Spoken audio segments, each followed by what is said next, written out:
సాయి నమో నమః, సద్గురు సాయి నమో నమః.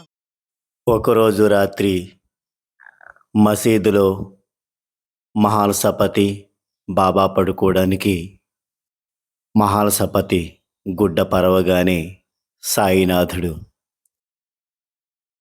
ఈరోజు ఇద్దరం మెలకుగా ఉందాము.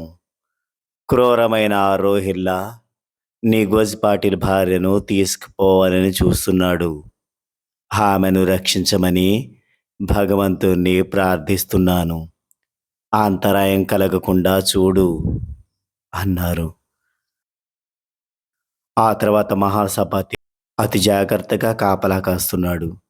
అర్ధరాత్రి నెవాసా నుండి ఆ గ్రామ మామలతదారు అతని పరివారము షిరిడీ చేరారు.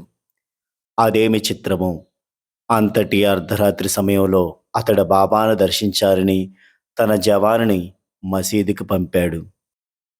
ఆ జవాను తన అధికారం అంతటితో నచటకు వచ్చి మహాల్సపతి ఎంత చెప్పినా వినకుండా తమకప్పుడే దర్శనము ఊది కావాలని పొగరుగా కేకలు వేస్తున్నాడు.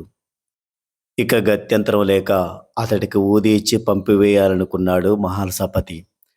కానీ అప్పటికి ఆ గోలకు మహాల్సపతి ద్వారకామాయిలోకి నడిచిన సబ్బడికి బాబాకు అంతరాయం కలిగింది.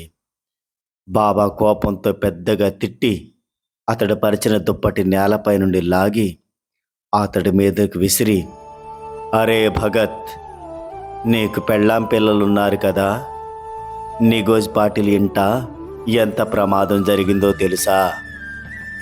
ఈ అంతరాయం వలన అతని భార్య మరణించింది అన్నారు. మహాల్సపతి కృంగిపోయాడు. మరుక్షణమే బాబా శాంతించి, సరే, జరిగిందేదో మంచిగా జరిగింది, ఆమె మరణించింది అన్నారు. ఈ సంఘటన బట్టి జరగబోయేది ముందుగానే బాబాకు తెలిసేది. ఎందుకంటే సర్వజ్ఞుడు, సర్వాంతర్యామి సాయినాథుడు. సాయినాథ్ మహారాజ్కి జై.